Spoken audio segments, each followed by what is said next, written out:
പിതൃതർപ്പണത്തിനായി ജില്ലയിലെ വിവിധ കടവുകളിൽ ബലിപ്പുരകൾ ഒരുങ്ങി. കർക്കിടകവാവായ ബുധനാഴ്ചയാണ് വിശ്വാസികൾ ബലിയിടുന്നത്.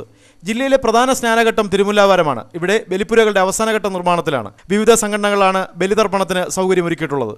വ്രതശുദ്ധിയോടെ ദർഭാസനത്തിൽ മന്ത്രോച്ചാരണത്തോടെ അർപ്പിക്കുന്ന പിണ്ടത്തിൽ പിതൃക്കളെ ആവാഹിച്ചിരുത്തി ആത്മശാന്തിക്കുള്ള പ്രാർത്ഥനയിലാണ് മനസ്സുകൾ. പിതൃക്കൾക്ക് പിൻതലമുറയുടെ ബലിതർപ്പണമാണ് കർക്കിടകവാവ് ബലി.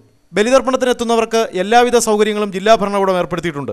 തിരക്കുകൾ നിയന്ത്രിക്കുന്നതിനായി കൂടുതൽ പോലീസിനെ വിന്യസിക്കും.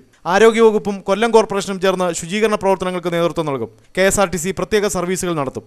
വിവിധ ആശുപത്രികളിൽ നിന്നുള്ള ഡോക്ടർമാർ, മറൈൻ എൻഫോഴ്സ്മെന്റ്, ലൈഫ് ഗാർഡ് എന്നിവരുടെ സേവനവും ലഭ്യമാണ്. ഒരുക്കങ്ങളിൽ ജല അതോറിറ്റിയും കൊല്ലം കോർപ്പറേഷനും KSEBയും പങ്കാളിത്തം ഉറപ്പുവരുത്തിയിട്ടുണ്ട്. പിതൃതർപ്പണത്തിന് ക്ഷേത്രങ്ങളിൽ എല്ലാവിധ ഒരുക്കങ്ങളും പൂർത്തിയായതായി ദേവസ്വം ബോർഡ് അഡ്മിനിസ്ട്രേറ്റീവ് ഓഫീസർ പറഞ്ഞു. 60 ജീവനക്കാരെ വിവിധ ക്ഷേത്ര കടവുകളിൽ അധികമായി നിയമിച്ചിട്ടുണ്ട്. മുണ്ടയ്ക്കൽ പാപനാശം കടപ്പുറത്ത് ഗുരുദേവ കമ്മിറ്റിയുടെ നേതൃത്വത്തിലാണ് പിതൃതർപ്പണം നടക്കുന്നത്. 18 രാവിലെ 9:15 മുതൽ 19 രാവിലെ 9:15 വരെയാണ് സമയം.